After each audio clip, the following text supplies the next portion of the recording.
What's up? How's it going? So you're probably thinking, what the hell happened? Like, who is this girl talking to you right now? But it's actually just my bangs. I know it's crazy. It was a very impulsive thing for me to do. One night I decided to just cut my bangs because I was feeling bored or I need to do something new. So yeah, this is what I need to accept now, that I have bangs and I have to maintain it. But the good thing is the weather is nice in here. I don't really get sweaty, so I think it's pretty easier to maintain this kind of hairstyle. But anyway, if you're new to my channel, my name is Kay. I'm an aspiring nurse here in the UK.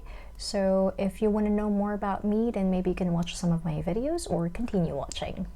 Okay, so I'm so sorry if I haven't been able to post videos lately because I was really busy when it comes to reviewing or preparing for my OSCE or the OSCE exam, and hopefully I'll be able to do more on the coming weekend. And yeah, for today's video I'll be talking about the things that I've learned, probably around 8 or 9 things that I've learned here in the UK since I arrived here about a month ago. And yes, you heard it right, I've been staying here for about a month now. It was really fast. I didn't really notice that it's been a month already, but I've been enjoying it so far. I haven't been feeling homesickness or whatever of that sort. And yeah, I'll let you guys know what I've learned. I hope this will help you. So let's start off by telling you that the weather here is crazy. When I say crazy, it means like you can have 4 seasons in just one day. Like in the morning it could be sunny, in the afternoon it could be snowing, and then after that it's gonna rain, it's gonna be windy, it's gonna be like spring. So it's really difficult to adjust to the weather. Even if you're inside the house, sometimes it's gonna feel like super hot, so you would want to remove your jacket or something, and then after that it's gonna feel really cold in just a few hours. So you always have to make sure that you check the weather, how it's gonna be. Like, even sometimes you would check on the weather, it's gonna be, the highest would be about 15 degrees Celsius, but it really changes. Like, it really changes a day before. So you always have to check what is the weather for today. So what I would advise you guys to do, because of the crazy weather, is to make sure that you're equipped with different kinds of clothes. Coats are very, very important. However, when you say coats, some of the coats are like not thick, or not too thick or not too thin. So you would want to wear something that's like a bubble jacket, which you can use for extreme weathers. For example, the temperature is like 0 degrees and below, or sometimes 2 or 3 degrees. It depends on your skin sensitivity actually. Another thing is you would want to have a coat that is not too thick, because sometimes, like I said, the weather is crazy. When you go out it's going to be too windy and cold, but after a few hours it's going to be a bit hotter. So you can just wear the jacket to protect you from the coldness and the heat as well. What else? I would advise you to wear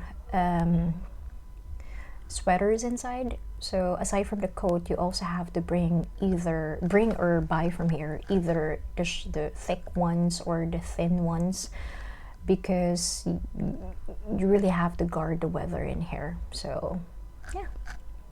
Next thing that's very, very important is skincare. So I'm the type of girl who doesn't really know anything about skincare. I don't really put anything on my face. I don't even use what do you call that, a face wash. I don't use that. I just clean my face with water.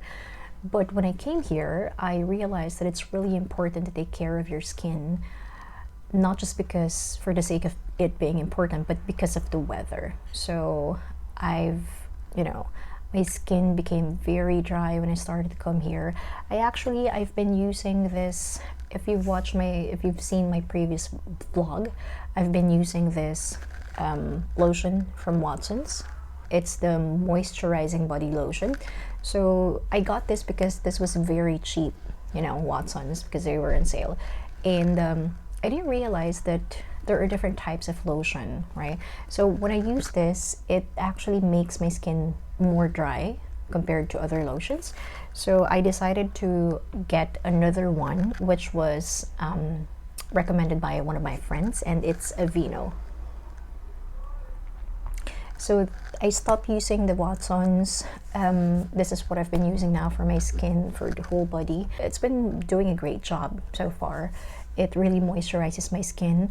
However, you know what I've noticed is that you still have to, like, even if you already applied in the morning, sometimes you still have to apply a lotion at night, you know, make it twice a day, because weather is really, you know, it's gonna make your skin dry. So you have to watch out for that. Another thing is for my face, I've been using this Nivea.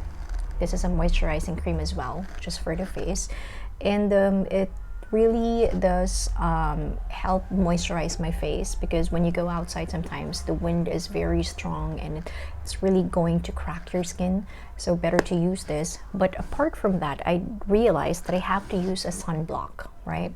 So here in the UK, you're not going to realize that the sun is hitting on your skin because it's windy sometimes and the weather is cold. But what you need to realize is that you have to protect your skin from the rays of the sunlight. So I decided to get the one with the SPF, or the sunscreen. I only got the 20 SPF 20 because, again, I'm not really used to doing some skincare. So my friends told me that I should be getting the 50 SPF, and but this is what I use for now. It's Nivea as well. I really trust Nivea brands, so I took this when I saw this. But I would have to research more about which brands to use, like the better ones, and I would have to get the higher SPF, probably 50 or more. Yeah. Now, just a tip, which was also recommended by my friends to me, is that I should be getting the moisturizer and sunscreen combined.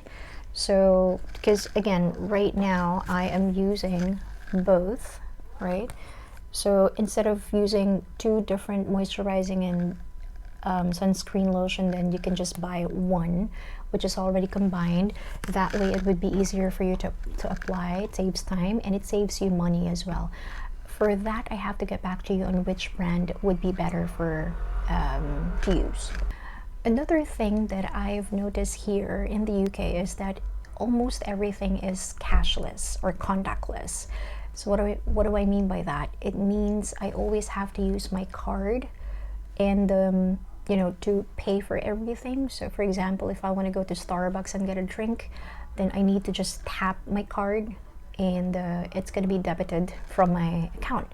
So I think it's a pretty easy way to, you know, get some things in here or buy some things, because it's literally contactless, right? So it saves time, because if you pay a bill, then of course the cashier is going to give you, you know, they're going to look for a change or something like that. So it saves you from hassle and stress and long queue. So it's really, really nice. They're using the NFC, if you know that. So yeah, pretty much everything is like it's like almost every shop in here has a contactless option. When I was new in here, like, I know I'm still new in here, but a few weeks since my arrival, I went into Starbucks and Burger King. So I bought stuff from there, food, drinks. I didn't have the card yet to use for the contactless transaction, so I used money, like the cash, to pay for it. I gave them a £50 bill, but they didn't receive it. Like, they said, oh, we're not receiving that kind of amount. So I was like surprised, because why would they not receive cash, right? So I realized that it's a very big amount of money. So probably that's the reason why they didn't receive it. But when I use my £20 bill, or you can also use your coin, they you know, accepted it. So yeah, that's what I've learned in here. One more thing that I liked here in the UK is that when you go to the grocery shops, it's mostly self-service, which means you're gonna go to the counter and you're gonna have to swipe all the things that you've bought, and you have to pay for it. So you don't need a cashier to do that. All you need to do is to swipe the barcode in that area and then pay it afterwards, either by cash or by using the contactless. But of course, contactless card is so much better. And if you've seen my previous vlog, that's where you have to use your own bag. I mean, yes, they are providing bags in here, but you have to pay for it, and I think that's going to be a waste of money. So why not just bring your own eco bags, right? One thing I like about British people here is, not just British people, but a lot of different races, is that they're very nice, very warm. They're they're approachable. So there was one time I bought a coffee from the hospital where I'm working, and they're using these terms of endearment like love. For example, I bought coffee, and then the cashier said, is that all you need, love? Or which coffee do you want, love? Like that. So it's really amazing, to something new to hear, because in the Philippines, usually some of the people, I'm not saying all, but some of the people are like, they're gonna be grumpy, and they're not gonna be too diplomatic like when receiving customers. But in here it's really different. There was even one time when I went to London and I was like taking a picture of this building. So a girl passed by and she didn't realize that I was taking a picture until she saw me, and she was like, oh, I'm sorry, love. Right? So that's something that really amazes me in here. You can just approach, well, not really approach all of the people, but I mean, it's not going to be difficult for you to approach people. Like, if you had questions, if you want to ask for directions, if you want to buy things or something like that. So it's really easy to approach them. But I've only been living here for about a month, so I can't really speak for other people, but so far that has been my experience. Great. Another thing that I think would be very important for, I don't know, for boys, but for girls for sure. Okay, so Filipinos are used into taking a bath at least once a day, sometimes even twice, right? So before we get out to work and when we come home from work. So I'm not sure, but my hair became more dry when I came in here. I'm not sure if it's the water or the shampoo that I've been using, but it's been really helpful that, sometimes I don't feel like washing my hair, just my body, showering my body. And I saw this dry shampoo from the supermarket and I got it. So this one is what I can use if I decided to just bathe my body, not my hair. This is a spray one, so you just need to spray it on your hair, like about 30 centimeter away from the hair, or 12 inches.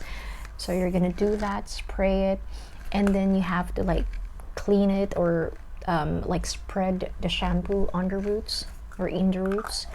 And it's actually it has a good smell, and it really helps, because you will feel freshen up, like you won't feel like you didn't take a bath. So yeah, I think this is really helpful, because again, it's the more you shower, the more it's gonna make your hair dry. So I just thought it would be useful for you guys as well. When it comes to crossing the streets or the pedestrian, I noticed that people here are very, like, they do follow the traffic rules. So almost everywhere you're gonna see a pedestrian lane where you can, cross on when you need to go over across the street. People here are like the cars, they do stop if they see someone that's gonna cross the street. But mostly there is a pedestrian lane for people when they want to go cross the street, and you have to press on the button before crossing the street. So What do I mean by that? There's a stoplight, or on the stoplight, there is like a button on both sides.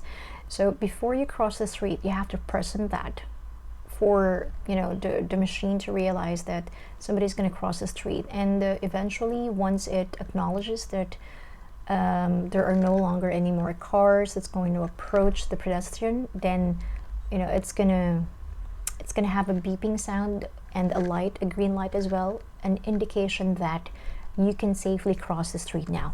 And the cars are not really, you know,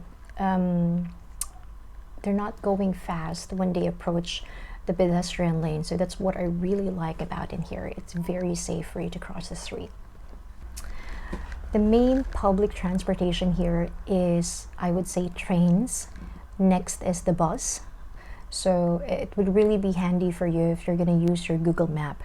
So most people here are just like, if you want to go to the restaurant or the shopping center or the mall, then, you know, you can just walk.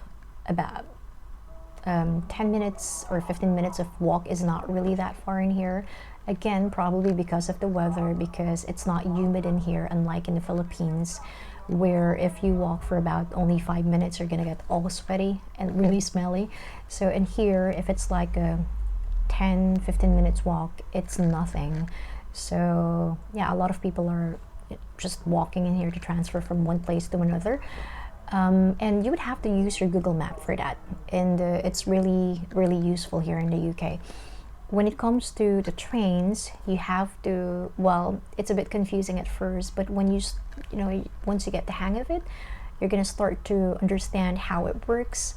One thing I like about riding the train is that you don't need to buy a ticket. Actually, you have the option to buy a ticket, or this Oyster card, which is exclusive for riding a train, but you can actually just use your debit card to, you know, ride a train. So there is like a machine in there, probably using an NFC. You can tap your card in there and voila, it's gonna let you in to ride a train. So how convenient that is, right? The same thing with the buses in here. So there is a bus stop where you can ride. It's not like in the Philippines. I'm sorry for comparing, but that's my point of comparison, so I have to compare it. No offense meant, but in the Philippines, you have to wait for the bus when it's gonna come. Like, you're not sure what's the schedule, when is it coming, is it full or not, or something like that. And but here in the UK, there are bus stops where you can, you know, just stay in there and wait for the next bus. There is a time. There's a schedule. When is it gonna come out, or when is it coming? You can check it on your phone from the Google Map. And another thing that I really like is, again, it's a cashless transaction. So once you go in the bus, there's like a scanner. You just need to put in your card, like not even swipe it. You're just gonna need to tap it, and that's it. You'll be able to pay for the fare. When you need to come down, or when you need to go to the next bus stop, then you just need to press on the stop button, which is a red circle button, and you know, you don't even need to shout, or you don't even need to say, oh, I'm gonna go down. No, you just have to press on the red button, and the bus is gonna stop to the next station. So that's pretty cool, pretty organized. One last thing before I finish. I think, you know, it would be very important if you're going to wear boots. Yeah, I have it here. This is what I've been using. And I got this from Amazon. I think I'll be showing you the price later on, or which brand did I get. It's not really a branded one, but it's something that I find very useful because, you know, again, because of the weather, you have to protect yourself from the coldness or the wind sometimes. So even if you're wearing thick socks and you're wearing a closed shoe, sometimes it's not enough, you know, to keep you warm. So when you wear boots, at least it's up until the ankle, and it really protects you from having your skin broken. So boots are really useful in here. Right, so I think that would be all for today. Those are the things that I've learned here in the UK. If in case in the future I'll be discovering more of the things or stuff that I need to share with you, I'll be doing so as long as I'm not busy. And please do comment down below what kind of content do you want me to discuss, and I promise I'm gonna get back to you as soon as I'm not busy. I know there are a lot of messages that I've been receiving asking me about certain questions, and I'm really sorry if I'm not able to attend to that right away, because again, I need to focus on my OSCE exam. But I've got lots of contents being prepared for you guys. Hopefully I'd be able to assist you on that. And by the way, you can message me in Facebook or Instagram. I think I would be able to, have an access on that easily, so I can, just reply on your questions right away if I'm not busy, instead of leaving a comment on YouTube. But I mean, at your convenience, you can either leave a comment on YouTube or send a message directly to me, and I will assist you on your questions, okay? I hope this video is helpful for you guys. I am looking forward to meet all of you soon, and I'm serious about it. Like, I can meet you if you want to, as long as you're within the vicinity or something. But yeah, I'm always happy to be helping you guys. So I'll see you soon. Bye.